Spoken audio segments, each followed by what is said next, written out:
I think we could all talk about whiskey for several hours fairly easily. Yeah. Oh, I know. I don't know if that's a good thing or a bad thing. Depends on who you ask.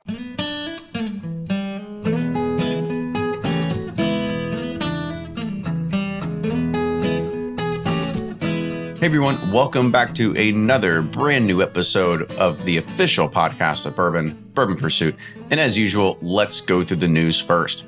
The Bourbon Affair is going to be taking place on June 5th through the 10th in Louisville, Kentucky. If you've never heard of it, go and check out some of the past episodes. Just go to bourbonpursuit.com, go hit Bourbon Affair, just type it in the little search bar, and you can listen to a past episode where we had Adam, that is the director of the Kentucky Bourbon Trail, on to really talk about it and give you an idea what it really is. I mean, it's really a fantasy camp for bourbon lovers. You get the ability to get intimate settings with master distillers, and other industry kind of titans, really. You get the ability to kind of be in these settings where you get to go to dinner at their houses, go to skeet shooting with the Russells, a lot of cool different stuff. And we're going to be there recording a few sessions at the Higher Proof Expo, which is sort of like a breakout session learning type of scenario that's going to be happening at the Omni in downtown Louisville. You should be there because these podcasts are not going to come out for quite some time. Plus, we're not going to be able to record them all. We're only doing 4 of like 16 or 20 sessions. So you need to go there and check them out. And, it's really cool that we get to do this to help partner up with the Bourbon Affair and bring some of these sessions to you, because I think that you're going to listen and you're going to actually want to come and you're going to want to be there next year. So go to kybourbonaffair.com, check out what events haven't sold out yet, such as all the barrel picks. Those are all gone. Of course they are, but you can go to kybourbonaffair.com and see what other things that you want to go do. Our next barrel pick has been set, and maybe it's really not a barrel pick at all. It's our Maker's Mark 46 Select Private Blend. This is where we get to go and choose different staves and blend it all together and figure out which type of Maker's 46 concoction that we want to be able to do. And with a special kind of icing on the top is what we get to do is we are bringing one special lucky Patreon member with us to help create this blend. If you are a Patreon member at $10 or more per month, make sure you go and you check out the link where we had to sign up to be able to go, and you can get your opportunity to come with us and help blend this new Maker's 46 pick. And if you're also interested about our last barrel pick we did this week, you can go and check it out on YouTube. It was with Barrel Bourbon with 2 R's and 2 L's. This was something where we are doing a barrel split with Blake from Bourboner.com. And you can go to YouTube, watch as Blake, Ryan, and I go and we sample through all of them, and we come away with a pretty general consensus. Not only that, as we came away with a new name to it as well. Thank you to everybody that was there watching live and on the comments. So we can expect something with the name Serial Killer coming out, and that's going to be an inside joke. So you make sure you go to YouTube and you check out why that it's going to be named Serial Killer. And this month's Patreon rewards are going to be barrel themed as well, because we've got the opportunity for you to go and actually get samples from what we had sampled from. So the first winner is actually going to get samples of all the barrels that we had to choose from. You also, some other winners are going to get something of, get to try the Infinite Barrel Project, Barrel Bourbon Rye, as well as a Barrel Bourbon Batch 15, as well as some other kind of cool swag and stuff like that as well. T-shirts, beanies, tote bags, all that sort of cool stuff. And you have to make sure you sign up today, because today is the last day of May. And as soon as it rolls over today, then we choose the winner of May. So if you want to get into it, make sure you go and you sign up at patreon.com/Bourbon Pursuit. The Bourbon Community Roundtable is always a fan favorite, and we're glad to see so much participation that actually happened on this holiday weekend. It was Memorial Day. We were actually recording on Sunday. So if you weren't aware of it happening, that's my fault, because I accidentally sort of time crunched myself. You're going to get a little bit more heads up next time, but it was great to have almost, again, 50 viewers on. People were watching actually during Game 7 as well. So it was quite entertaining. So I hope everybody enjoys this week's episode, and do make sure that if you love the podcast, help support it. Go to patreon.com/Bourbon Pursuit, because that's really what helps keep this show going. Make sure you subscribe to this podcast on wherever you get your podcast, whether it's iTunes or Stitcher or, I don't know, keep going. The list goes on and on and on. And if you are interested in the video podcast, make sure you subscribe to us on Facebook or follow us on Facebook, like us on Facebook, as well as subscribe to us on YouTube. And you can get all those new episodes. They'll just be, you'll get notifications for them, right? This whole world works on push notifications, it seems like. And also make sure that you are following us on those great social media channels, Twitter, Instagram, as well as Facebook. And if you want every new episode hitting your inbox, go to bourbonpursuit.com, hit the email button, type in your email, and you're going to get those Thursday morning at 7 a.m. With that, enjoy this week's episode.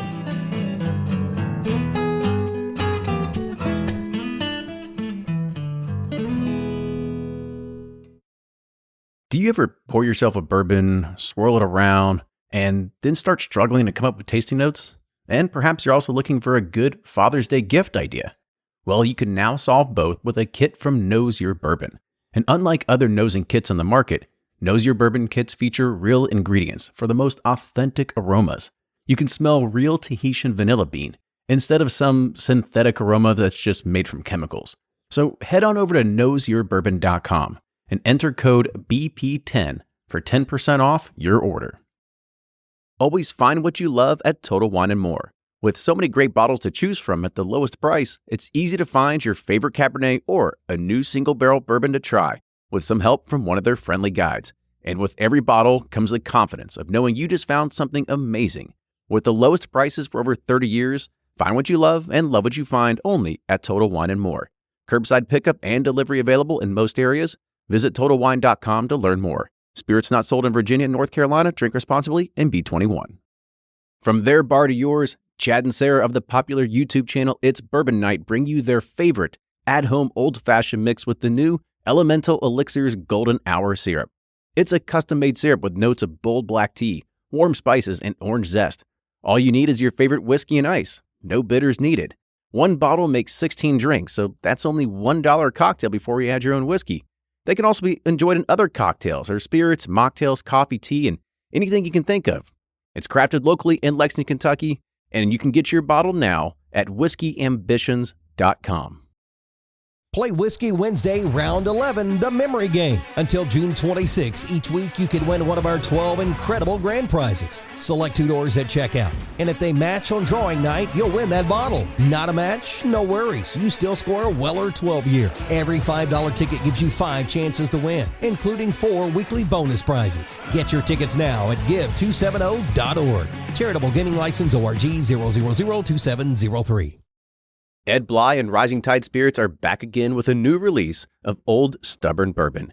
And this release of Old Stubborn is a premium hand marriage of 10, 11, and 12-year cask strength, barely filtered pot still bourbon. It comes in at a staggering 123.8 proof. And the flavoring grain for this one, which the last one was wheated, but this time it's now rye. Rich, sweet, and bold with a long finish that's sure to be another eye-opener. You can order online at Sealbox or thebourbonconcierge.com. And you can even purchase in person at Revival Vintage Spirits, and even now with very few select stores in Kentucky. You can get it now while you can, but be sure to do it because it's not going to last long.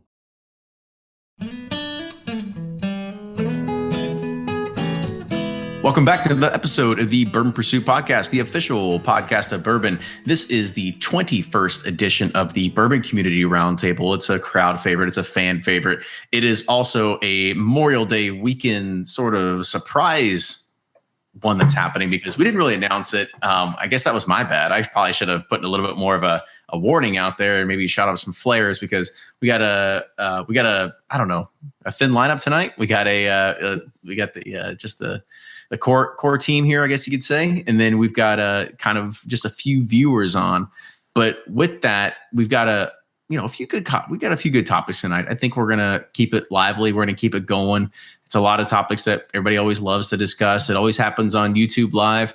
Usually happens on a Tuesday. I appreciate everybody kind of taking time out of their day. I know this doesn't come out till Thursday, but I got to leave town this week. So that means I've got a full day of editing and publishing and promoting tomorrow. So appreciate these guys jumping on, but let's go ahead and start with a man that is he's been on here before with the Roundtable, but he's not always a regular. So Max Christie, welcome back to the show. Thanks, man. It's really good to be here as always. So go ahead and tell everybody where you blog at and where they can find you, because I think we're outnumbered by Florida tonight. We got you. We fared through the tropical storm Alberto, and we came out the other side strong. Yeah, I'm Max. I run Superfly Bourbon Club with my best friend Mike. We're on Instagram, social media, and of course, superflybourbon.com. I do have to apologize. Been a little bit of a hiatus lately. I just got married.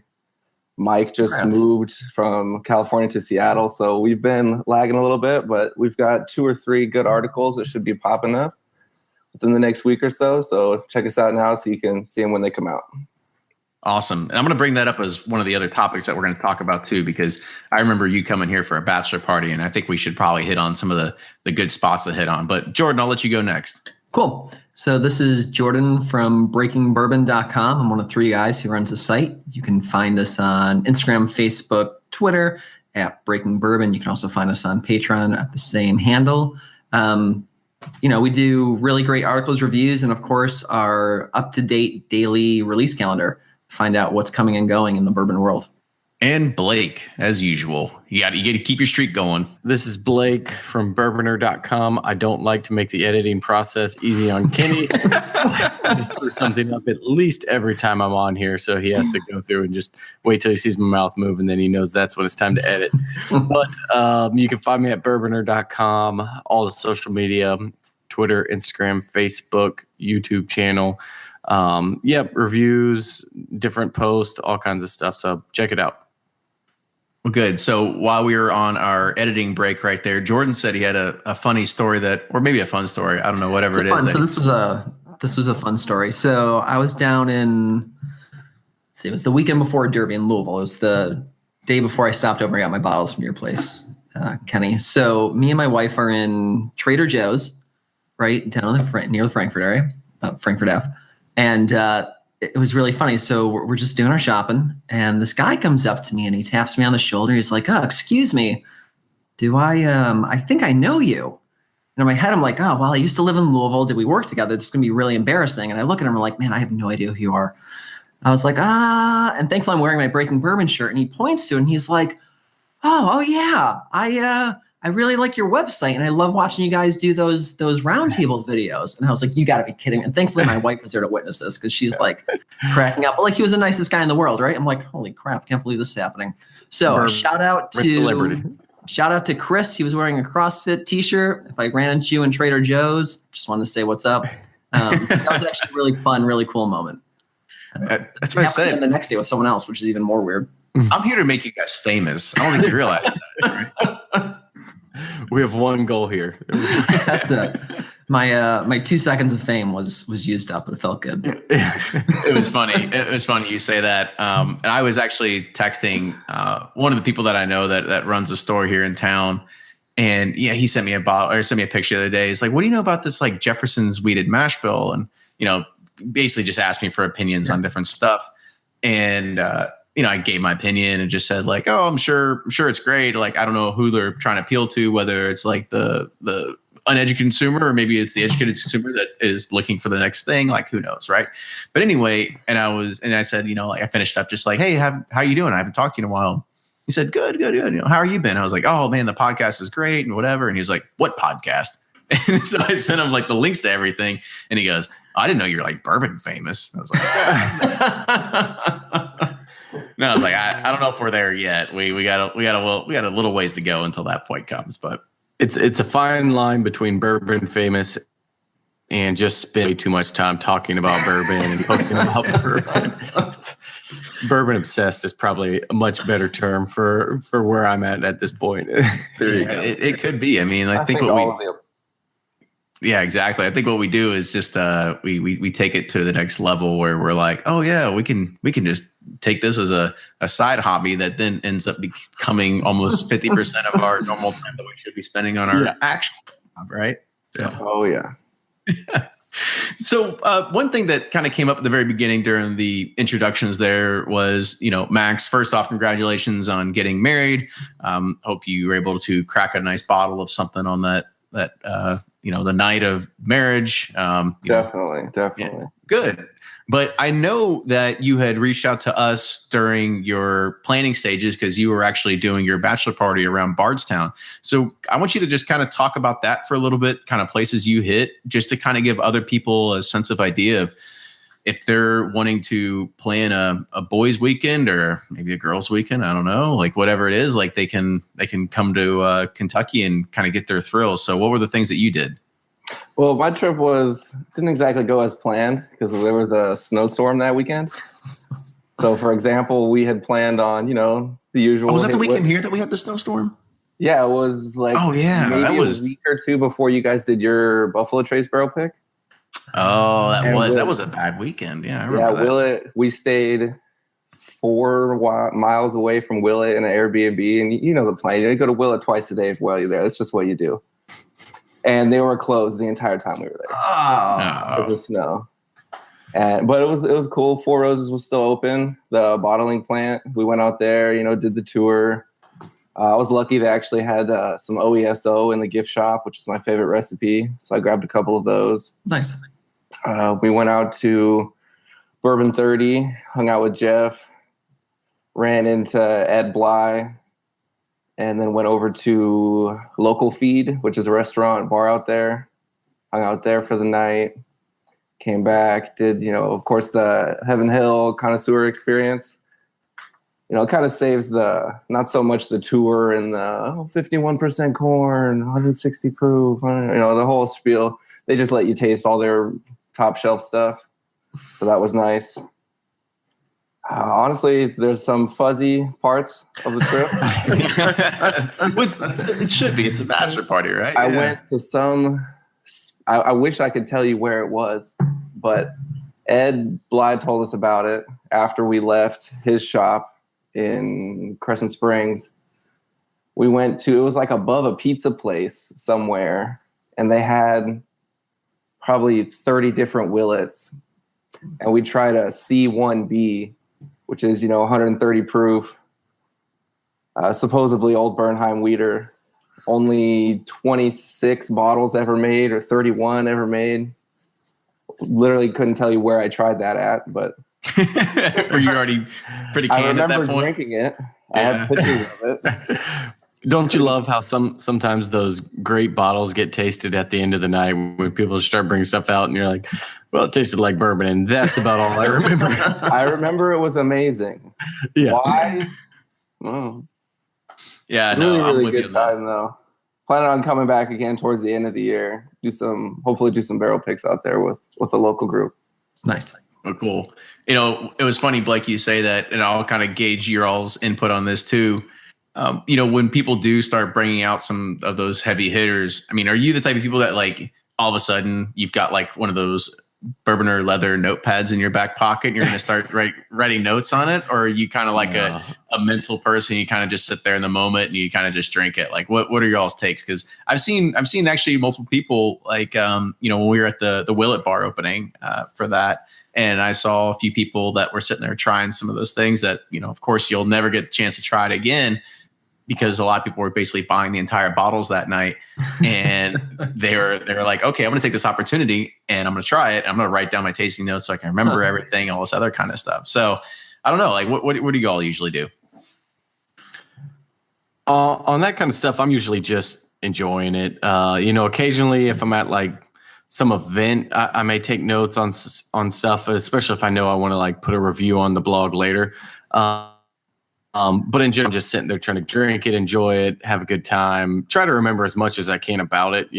I feel like I can still remember a lot of pours that I've had, and going back and reading tasting notes about it doesn't necessarily always jog my memory other than just really thinking about it. But my mind works a little more visual like that. So I try to visualize while I'm tasting it, what I'm tasting. But yeah, I don't want to be the guy who's like, everyone's having a great time. It's like, hold on, everyone quiet down. Who has a pen? Who has let me get my notebook. I wouldn't be able to write. I can barely read my own handwriting now. I can't imagine trying to read it after I've had a few drinks and I'm writing bourbon notes. So. Oh, totally. No, I'm kind of one of those people that I'm kind of there in the moment sort of thing. Yeah. Jordan, what about you? Yeah, I think I'm the same way. I don't really write anything down. I think the most it'll be is maybe if I'm not with Eric and Nick at the time, I'll take a picture of what I'm drinking and send it over with like a literally when I mean a short description, I mean like 3 or 4 words like, oh, this is really amazing. It tastes like X, right? Or if honeycomb are there. Yeah. So but the really good bottles stay in your memory forever, right? Like me and Eric Nick wasn't able to join us, but me and Eric were at a great bourbon bar in I think Pittsburgh. And like there was a bottle of EC22. Right. So like we each got a big pour and it was freaking phenomenal at that point. Right. It was delicious. And I remember like that, like those types of bottles, those special ones, like the taste just stays with you. That's again, assuming though that you're not like, 15 deep in the night. And at that point, it's just not like tastes like bourbon, which is always the worst, right? That literally is the worst when you're like having a great time and then a really good bottle comes out and you're like, I am not going to appreciate this bottle as much as I would have if this was like the first thing we tried. But yeah. Yeah, that's sometimes good stuff. Yeah. That's There's a few people in chat. So 22 says, I'll just make a note whether I want to buy a bottle for myself. Oh, there you go. And John Brown says he actually keeps a spreadsheet in Google Docs as a kind of a running tally. But he says it'll update while he's still sober. And that kind of leads to another discussion is kind of like a lack of apps, right? I mean, when you look at like the craft beer world, there is Untapped. I don't know. I mean, freaking Beer Advocate, like keep going, right? Like there's so many things that happen in the beer world. And not only that, in the wine world too, right? There's a app where you can literally have a camera and scroll it across a label and then like see reviews like as it comes up, right? And I believe that Blake and Ryan and I were talking about this a little bit last week, that the whiskey world is like I don't even want to put a percentage to it, but it is so small in comparison to what you can do in the craft beer world as well as the wine world to say that, okay, sure, you could go not a day in your life and try a different craft beer or a different wine, but if you try to do that with a bourbon, maybe a year, maybe 2 years, I don't know, it depends on how many craft stuff you want to get into, but there's actually there's like a lack of apps that are out there to be able to kind of keep track of that. I mean, are you guys seeing anything in regards of app development or things that you use to be able to keep track of like stuff like that? No, we've toyed around with the idea and we've had a few people approach us in the past too. And, at least our view, right, when we come down to it, it's true. So the craft beer world, the wine world, especially craft beer, right? There's always new places popping up, always like, even if it's just a local distillery that you love, right? Think about it. They're running through different new recipes, different new combos, different new beers all the time. In a bourbon world, especially depending on where you are, your access when you go to bars, you might only see like the same 30 or 40 things, right? Let's take like Kentucky and Louisville aside, right? Or like if you're lucky to live in a big city with a good bourbon bar, but like the average person out there, they're not going to be able to like use the app a little bit. And then like your second or third week using it, you're like, yeah, I kind of ran out of new stuff to taste. Like maybe I'll revisit this app a few months down the road. And if you don't use it, you're just going to forget about it, right? Mm-hmm. So that's part in our world. That's part of the problem that I think about often. Yeah, I can imagine you probably go to a bunch of restaurants and it's the same thing. It's right over and over. Basil, whatever, not Greek. You just keep going. Yeah, exactly. Yeah. And then if you're not going to use the app all the time because you don't have the opportunity to, it's kind of just like you're just not going to keep using it. Yeah, I think someone will make one eventually. I mean, we have a Will It app now, so I mean, there's people doing these kind of things. I just think it's a matter of time before someone to do it. And then, I think that's the challenge is you can make it, I'll download it, but how are you going to get people to keep using it? That's the whole thing. And there's been a few of them. There's been, Distiller's the popular one. Yeah.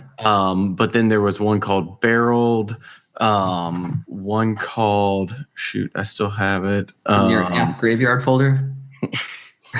Is it that Bourbon app that never made it to light? What happened with that? That's what I was going to say. So the Bourboner app, that was the idea. That's kind of what got Bourboner started, was to have this place. And the things I ran into were, one, I'm not a developer, so to do it was really expensive. And the blog just kind of took off a little more than the app ever did. And two, what we just talked about, there's 400, 500, if you include all whiskeys, then it gets a little bit broader. But the problem is the monetization of it. Where somebody like Untapped, they have all these different breweries and bars and everything. Craft beer bars are popping up all over the place. the bourbon and whiskey market just isn't as big as craft beer is from a broad standpoint. Maybe monetarily they're about the same, but it's just tough to monetize. So you couldn't even do something where you put like a buy button in there and take a commission, because you can't do that unless you have a license. So, the whole thing is just really hard to figure out. And I mean, we all know it. The bourbon world basically happens on Facebook and Instagram and some Twitter. Reddit kind of has its own thing, but for the most part, I'd say it's 80% Facebook is where all the bourbon conversation happens. And so trying to move that from a platform people are already on to your app, that's a tough thing to do. Most of the time people are just talking about controversy and that kind of stuff anyway. So is Jack Daniel's a bourbon? Yeah. The app, it's just like, all right, here's my review. Here's what I thought. So it's kind of like a good thing to have in the toolkit, because you may be in the store, but to be an actual active user, that's I think John Brown has the right idea. I mean, you don't even need an app if you're in the store. Just go to Breaking Bourbon, get your review. You're good to go. They got everything. You got to go look at their index, right? Just that's what I do. That's BourbonGlossary.com, right? Yeah. No, I think you bring up a lot of good points there, Blake, because I think the monetization is really hard because of there's tens of thousands of craft breweries that are spread all across the United States. And I mean, it doesn't matter whether you're in Jacksonville or whether you're in Houston, Texas, or whether you're in San Diego, California. Yeah, you could pull it up and there could be an ad that says, come to the craft brewery that's 5 miles away from your house, right?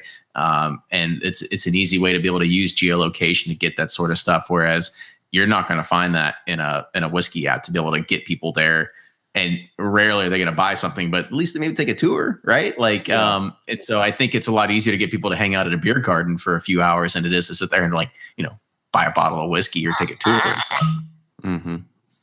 But, and the regulations are a lot easier for tap rooms in most states than they are for distilleries. I found the other one, it was called distilled, but no E.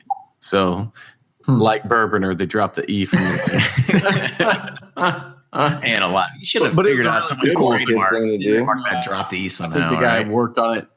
I think the guy worked on it for a year or so and then moved on to a different project where, it's just tough. I mean, most of y'all kind of know the industry probably better than I do, but the app world is a competitive market and grabbing people's attention is not easy. So no, not everybody can be HQ trivia.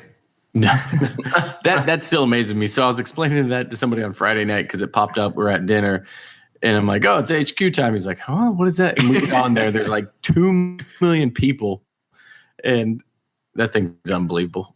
Yeah. So if anyone wants to give me a free life, download HQ and use Bourboner as your. No, I'd say referral code KACOLE2, and then I'll go ahead and take my free lives from there. So let's go ahead and move on to our next topic, right? I think one thing that we like to talk about a lot is a little bit of how we like to hate on distributors a little bit because of this either false sense of scarcity. But really, I think the biggest problem that's come is that, I don't know, maybe we finally did our jobs, or that maybe we don't have a loud enough voice. It's one or the other, because we've been talking about Henry McKenna for a year, 2 years now doing these podcasts. And then all of a sudden, one thing comes out about them winning best bourbon at a little tiny competition out in San Francisco. And then all of a sudden, we start seeing these things of, oh, everything's on allocation now for Henry McKenna. Like, are you guys seeing a lot of scarcity that's being driven in your parts of the country as well? Because I can tell you from, at least for me, I actually got a text message from a buddy that helps run a very, very large liquor chain here in Louisville. And he said, before, probably about a month and a half ago, I could order 100 cases of Henry McKenna and get them no problem. Now I can only get one. Get out of here. Really? Dead serious. Huh. Right? So, and that's happening here in Louisville, and that just happened last week. So what are you all seeing in your parts of the country, or is it just kind of business as usual still? I was actually in a liquor store the other day. It was one of my locals, and I was, just doing the usual, rolling through, saying hi to everybody. I think I grabbed some beer, and I'm walking through that, and I saw a guy with just taking all of them. Really? He probably had 8 or 10 of them in his cart, and he was taking every single one and pushed them out. Like, I didn't stop to talk to him, but I just kind of shook my head and walked by. Like, it's happening around here. Huh. Yeah, so I heard locally that kind of similar situation where a store I know went to order some, and they were told that Total Wine had basically taken the entire allocation for the area after the announcement and then Total Wine had this big blast. I don't know exactly how true that is. You kind of got to take what people say with a grain of salt sometimes, but it's just, I think everyone gets in on the hype. A guy hears it won and thinks it's going to be the next Pappy, and he's going to resell it for who knows what, and he's going to go out and grab 8 to 10 bottles. Mm-hmm. There's just no reason to do that, really.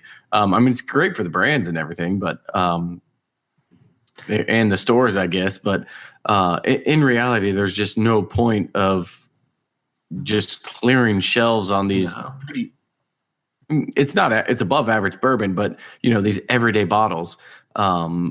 But I'm still one that believes that distributors also do this on purpose. Something like this happens, they tell stores, "Oh, this is now on allocation. You can only order 1 case a week," or something like that.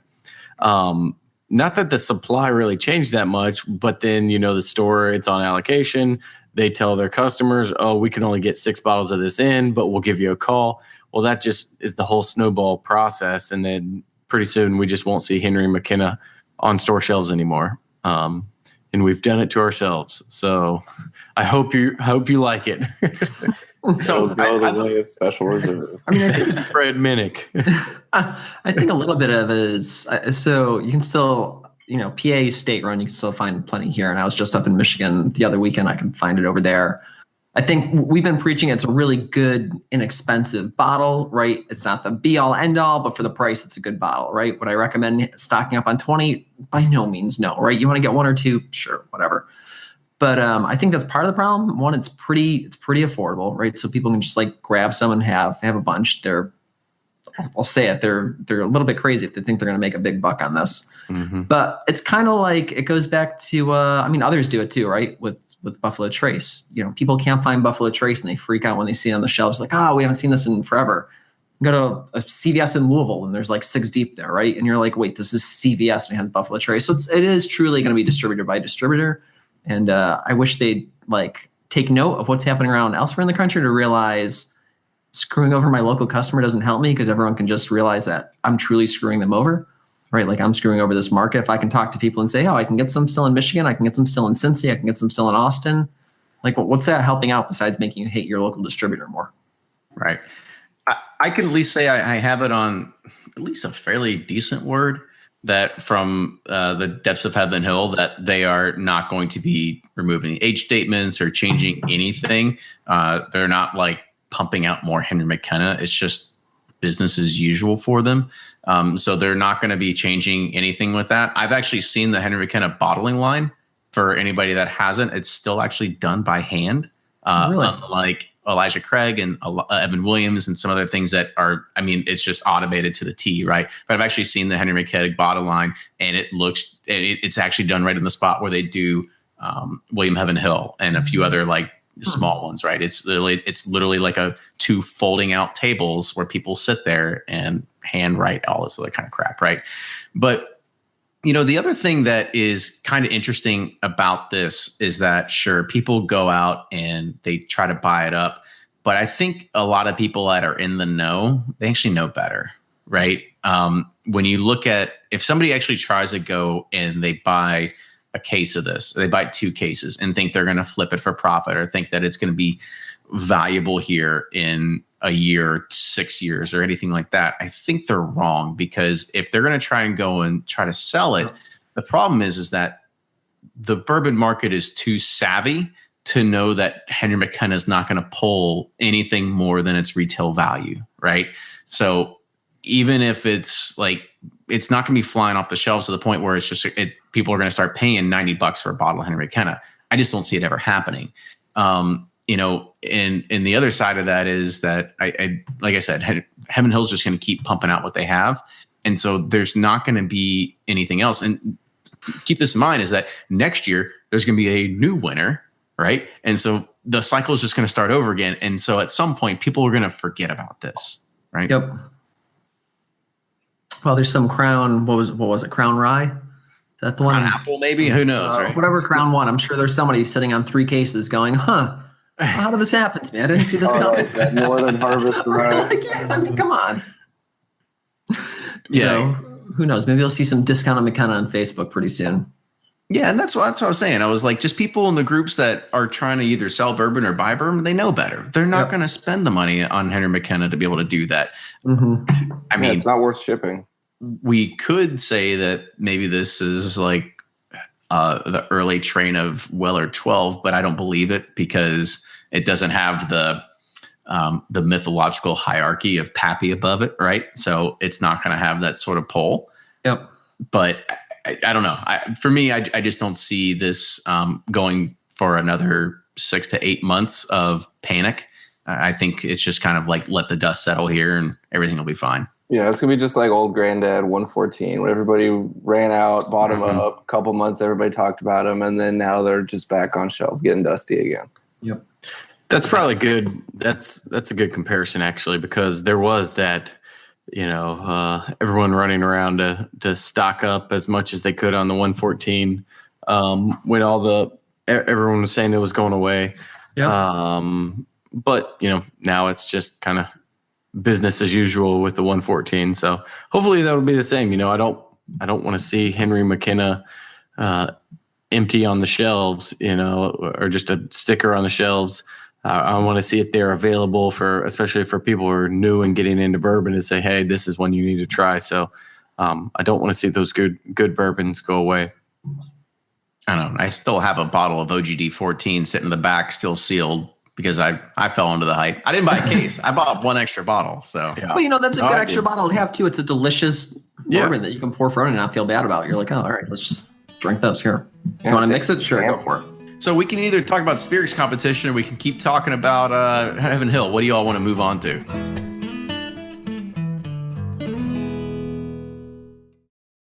If you're anything like me, then you can't get enough about bourbon. And that's why I'm a subscriber to Bourbon Plus magazine. Bourbon Plus is a quarterly publication that tells the stories from the heart of bourbon, the farmers who grow the grain, the distillers who labor over the process, and the people like you and me who raise their glasses to celebrate it all. Subscribe to Bourbon Plus magazine today at bourbonplus.com, that's PLUS.com, and use code PURSUIT at checkout for $5 off your subscription. Shopify's already taken the cash register online, helping millions sell billions around the world. But did you know that Shopify can do the same thing at your retail store? Give your point-of-sale system a serious upgrade with Shopify. Shopify's point-of-sale is your command center for your retail store. From accepting payments to managing inventory, Shopify has everything you need to sell in person. And with Shopify, you get a powerhouse selling partner that effortlessly unites your in-person and online sales into one source of truth. Track every sale across your business in one place and know exactly what's in stock. Connect with customers in-line and online. Shopify helps you drive store traffic with plug-and-play tools built for marketing campaigns, from TikTok to Instagram and beyond. And get hardware that fits your business. Take payments by smartphone. Transform your tablet into a point-of-sale system or use Shopify's point-of-sale Go mobile device for a battle-tested solution. Plus, Shopify's award-winning 24/7 help is there to support your success every step of the way. Do retail right with Shopify. Sign up for a $1 per month trial period at shopify.com/bourbon, all lowercase, and go to shopify.com/bourbon to take your retail business to the next level today. Shopify.com/bourbon.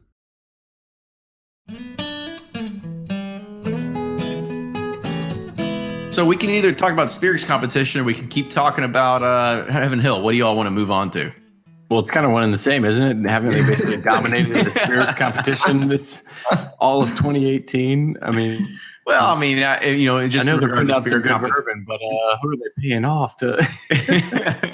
Well, I mean, just in regards to spirit competitions, I mean, it just kind of goes to show you, and I know, Blake, we talked about this earlier this week, of just about how many there actually are. I know that San Francisco gets a lot of the attention, and maybe they have a little bit more credibility, but there's nothing to say that there couldn't be a bourbon community roundtable competition. I think there should be. Distillers just need to send in a bottle, $1,000 application fee. Get ready. We'll award you a medal of some sorts. And you guys are the Photoshop king, so I'm sure you can come up with some awesome medal. Guaranteed. It never ceases to amaze me. Just you get a lot of press releases, that kind of stuff. It's like, this bourbon won I think we talked about it on here, but like the Beverly Hills whiskey competition, or the international whiskey competition of North America. It's like, hold on, what? These aren't even making sense anymore in the titles. Like, it's kind of an oxymoron. But you know what? Then stuff like this happens with Henry McKenna, and everybody's buying it. So that just kind of fuels the fire for these competitions. When I think it was on, I'm not going to say the distillery, but I saw on Facebook, somebody was like, hey, you're saying you won double gold medal here. You don't actually distill. And they said, well, we distill, but just at somebody else's facility. And they're like, okay, so if I take a recipe and hand it to a chef and he wins a Michelin Michelin star, is that my Michelin star or is that the chef's, I just hand him it was a Kraft mac and cheese box, right? Yeah. He brought his own Parmesan, right? But there's just a lot of that, every brand has something that they put on there, and still we've gone over this, but still my biggest pet peeve is having 10 layers of awards, starting with best in category. That's like the worst you can get is best in category. Then you can get gold, then you can get double gold, then you can go platinum, then you can, be ultra super platinum. It's just everyone's make a winner. It a little more. Everyone's yeah. And we talked about this with Wade Woodard, but he was saying, I think out of the 2,000 submissions to the San Francisco wine competition, something like 1,900 of them won a medal. So, are we trying to say this is an actual competition? Because my son's 4-year-old T-ball league is more competitive than, 1,900 out of 2,000 get a medal. That's my biggest pet peeve is make them real competitions if you're going to make a competition. Yep. Cool. So, Jordan, do you have anything else you want to add there? Or? I was just saying, I'm looking forward to Hot Dickel winning their double gold next year. And that's not knocking Hot Dickel by any means. That was more surprising than you thought it would be. I didn't actually get a bottle of it to taste or review. I don't know if you guys have, but go ahead and kind of talk about that one too, real quick. I think so. For those of you who don't know, so Hot Dickel is from Dickel, right? They took Tabasco barrels. So quick backstory, and we just did a huge write-ups on the website if you need a bigger backstory, but Tabasco is actually aged for 3 years in old Jack Daniel's barrels. So it's actually like a pretty laborious product. When you see Tabasco on the shelf, it has some history to it. It's pretty cool. So what Dickel did was they took those barrels of used Tabasco, barrel rested some Dickel in it, right? Cut it down to 70 proof, added a little bit of, I don't want to say flavoring because they didn't do it. They redistilled Tabasco sauce to add to it. So it's not like it's artificial by any means. And it has a little bit of a zip to it. It's not like a fireball per se. Eric's tastings notes are on there. But we're really curious to see more so what people are going to do with cocktails, right? It's not a full proof, it's 70 proof bourbon. It's not like you're going to have a glass and sit on your porch and sip it all the time. But I think it is an interesting way of just, bringing something that you think very American Tabasco sauce and adding something, very American whiskey to it and going from there. But it's definitely something that we called it out when we saw it back in December. I think it flew under the radar. Then it came out. And when we posted that bottle the first time on social media, before people even had a chance to try it, they were ripping the hell out of it. And, one, they called it Hot Dickel, which is its unofficial nickname. So I feel like they kind of brought that upon themselves. But nickname aside, it's one of those, it's super polarizing, right? And it'll be interesting as more people get a chance to try it. I haven't tried it, but I actually like the like the idea of it because sure. I mean, and maybe it's just because I just remember watching a How It's Made episode from, I think it was on the History Channel or something. And they did Tabasco and how it was aged in old bourbon barrels, or technically Tennessee whiskey barrels. But it's, to me, I'd rather them take a step out in that kind of way to say, hey, can there is some tie in here. It's not a complete. It's gimmicky for sure, but it's just not like a complete I don't know, slapstick kind of release. Then, just to say, well, we're going to release another bourbon and it's going to be the exact same thing we've always released, but we're going to have a new backstory and, try something different every now and then. So I haven't tried it yet, but I may grab a bottle. It looks pretty cool. And I feel like it's one of those ones that when people see the bottle, they're like, oh, let me try that. They want to give it a shot at least. Yeah. Like John Brown said in the comments, it'd probably make a good Bloody Mary. Yeah, and I think there's people who make a better Bloody Mary than I. So and Nick and Eric too. So I think I'm looking forward to seeing what some bartender comes up with. There'll be some good recipes coming out of this one. It's not like other distilleries. It's not to knock on anyone, but it's not like you're going to see like a cinnamon flavored whiskey that's artificially flavored, right? This has a little bit of backstory and history to it. Yes, it's definitely gimmicky by all means, but it falls on the less gimmicky of gimmicky scales. To Blake's point. I might be in the minority here because whenever I see something that, don't get me wrong, I love cocktails. Like whenever I go out, whether it's a bar or a restaurant, whatever, I'm always ordering cocktails because I rarely ever go to a bar and order a bourbon neat because let's face it, we all own every bottle they probably have at the bar, right? So I always order cocktails, but whenever I see something that says like jalapeno infused or like anything like that, like spicy, I'm always like, not for me. Oh, really? Not going to do it. I'm just not a big fan of like pepper and spice infused sort of cocktails. That's fair. That's fair. I think it's not for pepper in your drink or spicy in your drink is you got to be in the right mood. I feel like that's not a dinner time thing. That's more of like a brunch time thing. To have a spicy drink. I'm kind of with you there. But don't get me wrong, I love brunch. I will brunch with all y'all anytime. So. Next time you're in Florida, any day of the week. Brunch capital of America. We'll brunch so hard one day. So kind of another topic that I wanted to hit on as well. Again, going back to the Heaven Hill thing.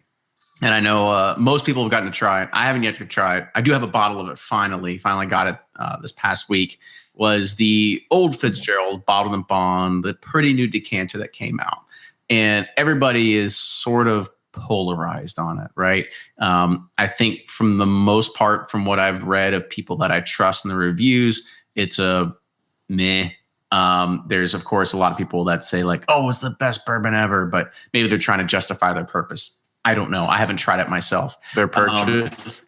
So before we get into just like the idea of just decanters like coming back in style, like I want to kind of just gauge your all that who's actually tried it. Again, I know Blake, you had probably a 45-minute review on it, but if you could boil it down in like 30 seconds, that'd be great. But anybody else that'd like to just chime in on just the review of the whiskey in itself, if there's anything that you found particularly interesting or special or not special about it.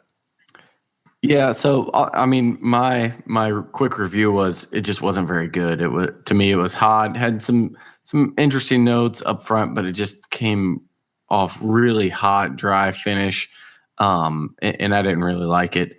Especially, I didn't like it for $110 or whatever it was. But I said it was probably one of the best looking bottles I've seen. But I saw Fred Minnick was talking about it and said he loved it. So I'm still not convinced that this is an instance of, people have different palates, but, there may have been a couple batches. Has anybody heard if there's multiple batches on this one? That's what I was going to ask. I heard that, but I have no confirmation at all. So I'll give you the skinny, right? So I know somebody that works there. So not to wake her up. Not to get my wife in trouble or anything, but at least from what I understand. And so there is going to be, so this is going to be a spring and fall release for the next 5 years. There is supposedly, from what I understand, there is going to be a different color label and a different age statement and a different price for each one of them. Right. So what I understand is actually I can't actually talk about any of the colors or age statements coming, but that's as much as I can tell you right now. That is, but all the ones out there now are all exactly the same. Right now, it's all the green label, all little original 11-year bottled-in-bond. Yes, but there are going to be different age statements. Like I said, different color labels, as well as different prices for each one that's going to be coming out. If I am still understanding that they are going to keep that same bottle, keep coming out, because if anybody that's actually getting into the bottle business, you know that glass molds aren't cheap. Like they're like $30,000 or $50,000. So they're probably going to keep doing the same glass for a while. So they're going to keep that runway going. So let me ask you this though. Do you think, and I think a lot of, people wanted, age stated Old Fitz again, but do you think a lot of that public interest, especially people who may not know bourbon too much, or when they see it on the shelves and they see the price, is the fact that they're getting a decanter out of it too, right? I mean, it's a gorgeous bottle. Let's not kid ourselves. It's like really nice looking, right? So, okay, so you get one, you're like, cool, I got a decanter.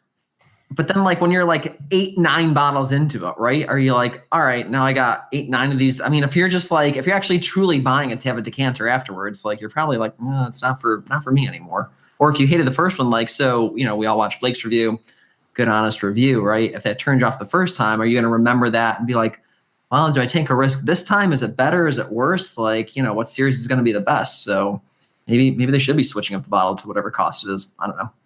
Let's be honest. We're the most, selfish people in the world are bourbon drinkers, right? Like you're going to go buy it. This is true. But like yes. if it's in front of your face, you're going to go buy it. This is true. Let's be honest. I think it's just because it looks different. Like if you look at Al Young, and not to knock that was one of my favorite whiskeys of last year. But if you look at what secondary prices are of that compared to any other limited edition of Four Roses from the past 5 or 6 years, that's more expensive than any of them, in my opinion, just because it looks different.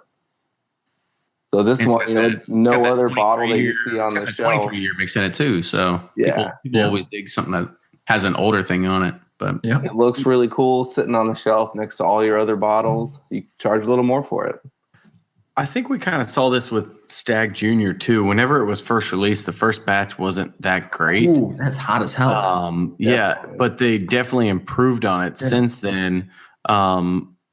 It just kind of surprised me. I guess when you have those barrels set aside for a certain project and you dump them and you're like, well, maybe it's not. I mean, because they know these guys have good palates. They're not dumb. What else do you do? I mean, you're kind of stuck at that point. Maybe you can add a couple more barrels here and there, but it's not like they can just scrap it. Dump out a 100 or 200 barrel batch of bourbon because they didn't like it. It's kind of like, well, you got to release it at that point. So that is interesting to hear that it's going to come out in multiple or different years, and I assume higher price points, even though Kenny won't probably tell us. But honestly, I can only assume it'll just be higher price points. But hopefully they improve on it, because what was it, PHC 3, 4? That was a wheated bourbon. The first wheated bourbon they had. Yeah, I'll have to go back and. Yeah, but it was really good. So it's not like I think Heaven Hill doesn't have good wheated bourbon aging. I just didn't think this one was. I didn't think this one hit the mark. So, but yeah, to all of your point, we're all going to buy it if we see it on the shelf. I mean, at least one bottle. If I see multiple, I'm not going to stock up on them or anything. But that bottle's too hard to pass up if you see it on the shelf. So, do you think this could be a start to the 70s decanter trend that was going on back then? Oh yeah, I mean, you see it across the board. If something works, everyone else jumps on. Just in the raised proof or the barrel proof releases.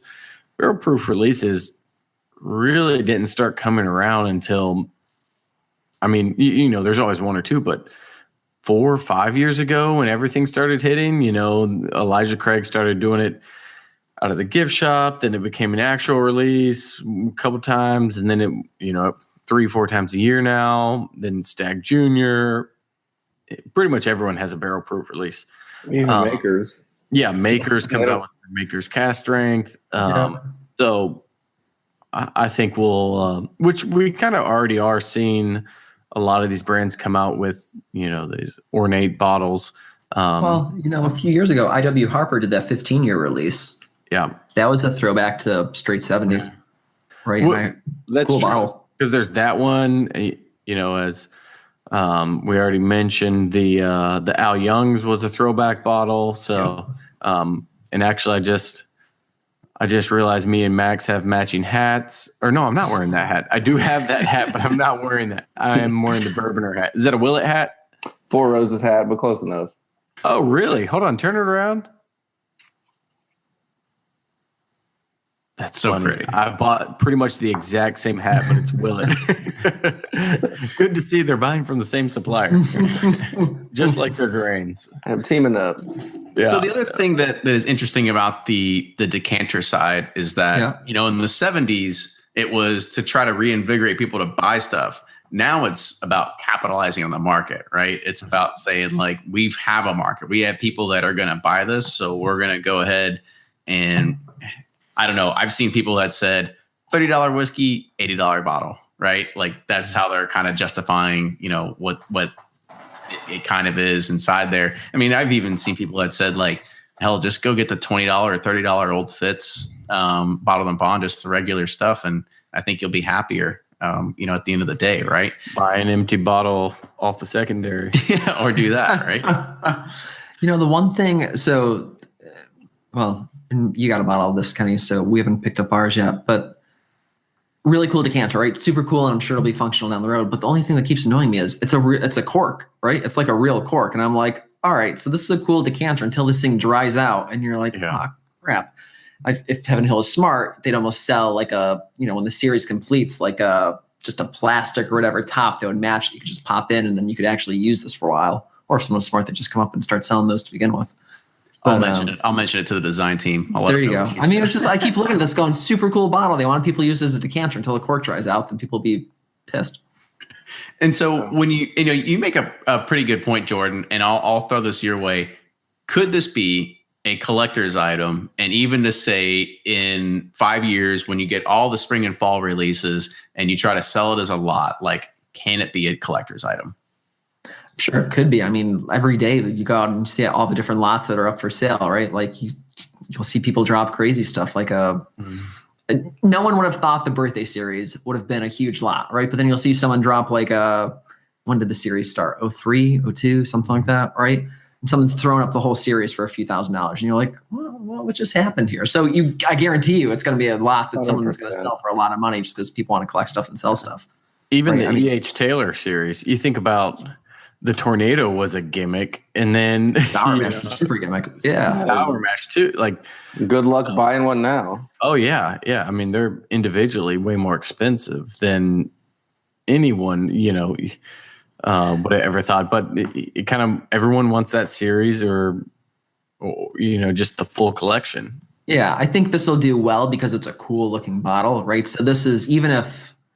I shouldn't say that. I was going to say, even if bourbon goes out of style, people will still want that. If that was the case, people wouldn't have all these old decanters of Jim Beam and others that are, I saw someone post like a Jim Beam boxcar train edition the other day. And I'm like, oh, this is cool. But I guarantee when bourbon crashed in the 80s, someone was like, what the hell do I want this for, right? Or like the Chessman set or stuff like that. So you might have to hold on to it for a long time if that's the case. But I think this one will do well, holding up its value and being a collector's item. I'll play a little devil's advocate on this one, right? Because when I think about it, sure, like, it looks cool. It probably makes even a better, like, background if you're sitting there watching on video and looking at it. But here's the other thing is that shit's hot right now, right? Yeah. And that I'm sure there's going to be a lot of people that are thinking the exact same thing versus people that were buying Old Forester birthday bourbon in 2003 and 2004 weren't necessarily thinking, like, I'm going to hold on to this for like 10 years or 15 years. And then I'm going to create a whole series of it. They probably weren't thinking that, right? Like, because back then it was just kind of like, oh, it's just a thing, right?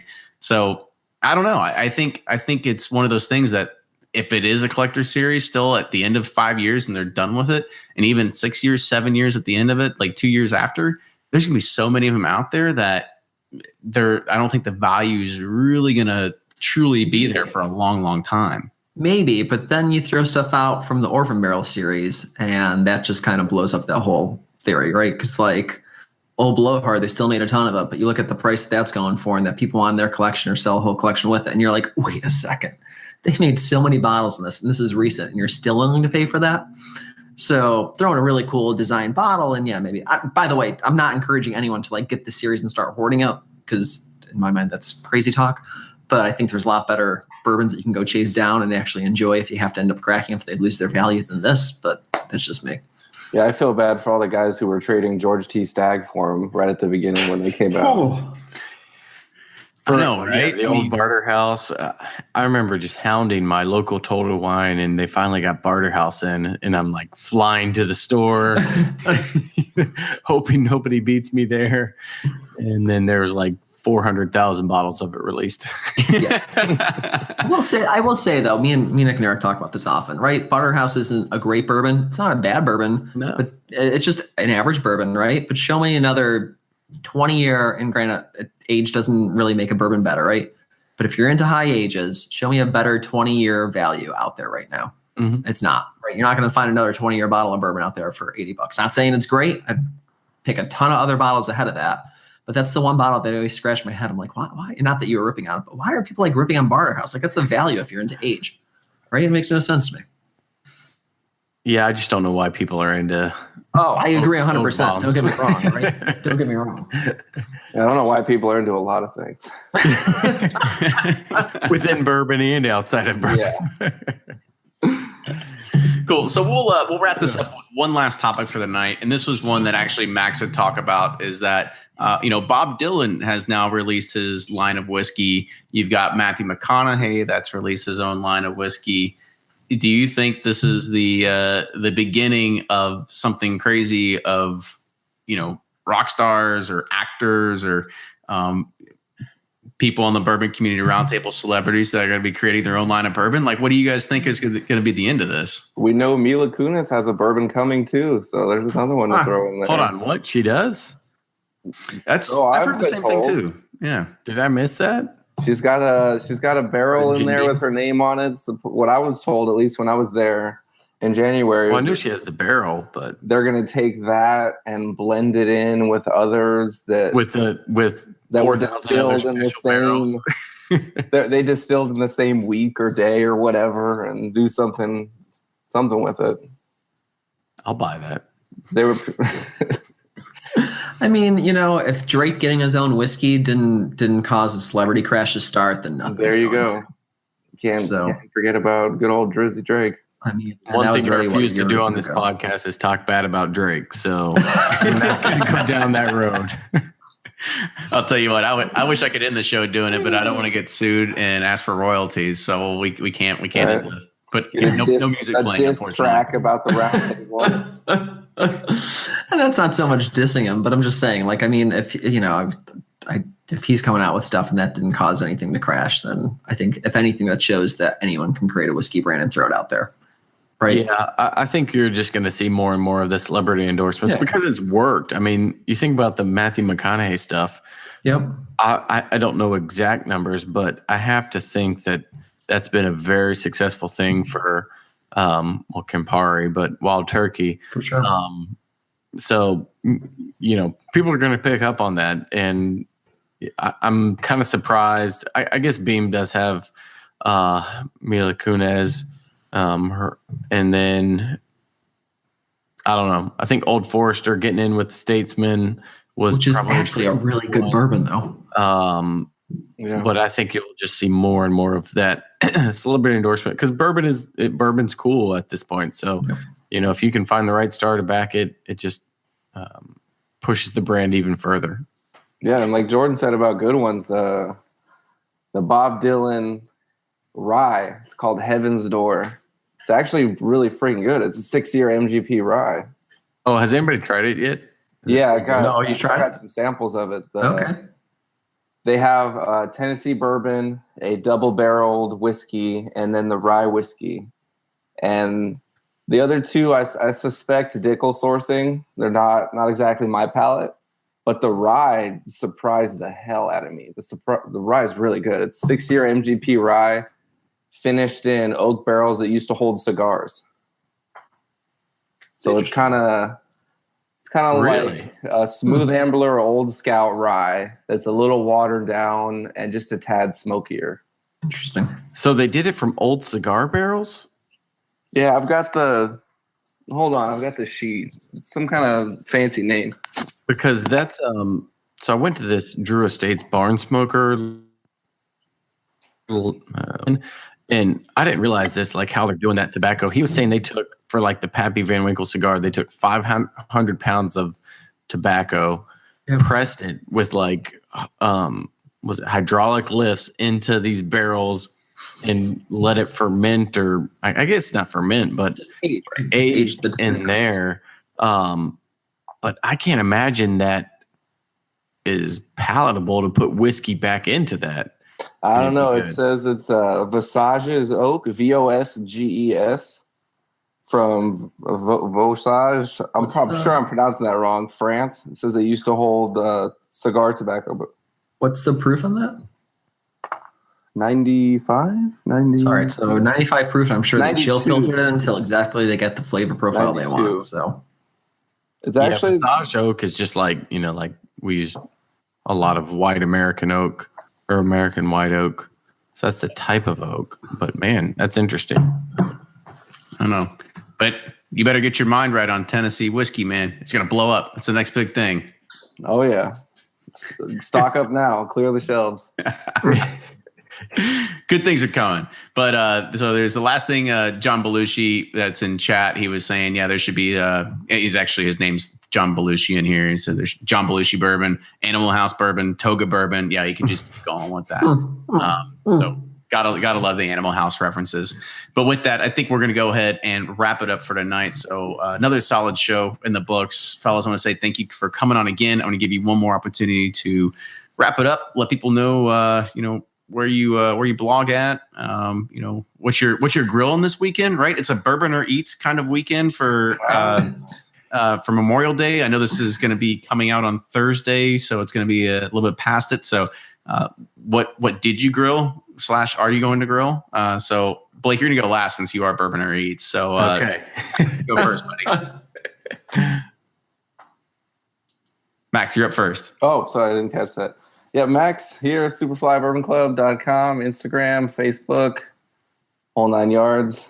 Got probably 2 or 3 articles coming within the next few weeks. Got the, of course, got to review the Old Baldy 2. Got a review of this guy coming, the Heaven's Door Rye. And then the other one, you'll see it when it comes out. So, yeah, check us out. And today I grilled burgers. Tomorrow I'm smoking a brisket. Nice. So we'll see how the day goes, but I predict it to be a good day. Good deal. Jordan, you're up next, bud. See if you can top brisket. all right, so this is Jordan from breakingbourbon.com. I'm one of 3 guys. You can find us on Twitter, Instagram, Facebook, and of course Patreon at Breaking Bourbon. We do reviews, articles, and our up-to-the-minute release calendar. And tomorrow I have set aside some prime ribeye caps that I'm going to be grilling. Ooh. Man, that sounds delicious too. A year ago, I didn't even know what those were. The sweet deliciousness is what they are. And you start going to Costco and you're like, ooh, look how marbled those are. Mm-hmm. All right, am I up? I am Blake from Bourboner, bourboner.com, BOURBONR, on all your social media outlets. And so I did a pork loin that if you check out Instagram stories today, it'll be on there and I'll save it to my profile. So I spent like hours trying to edit these videos on my iPhone to post them to Instagram stories. And for some reason in my mind, I'm thinking the stories allowed you 45 seconds. It doesn't. It's only 15 seconds. So then I had to find another program that split it up by 15-second increments, do this whole thing again. So I don't know if I'm going to continue with recipes on Instagram stories, but we'll see. It's a lot of work. And so tomorrow we're expecting, well, not expecting, it's 100% chance of rain. So I'm kind of playing it by ear on if I want to just grill between the rain or try to get like a long smoke in. So We'll see. Maybe some prime rib, maybe a brisket. Not quite sure yet. Maybe a brisket. You probably should start like right now if you're going to say maybe a brisket, right? Nah. The Myron Mix and Hunt and Fast method. You can knock that thing out in 7 hours. This is Bourbon or Eats, okay? He knows what he's talking about. There's one thing I know. Food and bourbon. I spend way too much time researching. And diapers. You know where to find discounts on diapers now too, right? No, that's Amazon Prime. You just sign up for the annual subscription or the monthly subscription for Amazon Prime. You're all set. There you go. So, fellas, I want to say thank you for joining. For me, grilling, I'm going to just be American as hell and I'm just doing burgers, man. It's just about as nice. A classic. Maybe Nice. Maybe get some bison. Maybe bison burgers. Spice it a little bit. Buffalo. Change it up. Try to keep it nice and gamey a little bit. Who knows, right? There you go. But again, fellas, thank you for joining tonight. Make sure that everybody's following these guys on social media. Follow us as well, Bourbon Pursuit on Instagram, Twitter, as well as Facebook. You can subscribe to this podcast on iTunes, wherever you get your podcasts. You can also watch the videos that happen on Facebook and YouTube. If you have any hate mail or any social suggestions, anything like that, make sure you send us an email. It's theduo, THEDUO, @bourbonpursuit.com. We do read every single email that comes in. And if you do like what you hear, make sure you support the show. Go to patreon.com, patreon.com/Bourbon Pursuit. And you can sign up there to get cool things such as maybe a Bourboner and Bourbon Pursuit barrel of bourbon, because we did one like barrel with 2 L's and 2 R's. Like, you should go there and check it out. So with that, I will say thank you guys once again. And with that, we will see you all next week.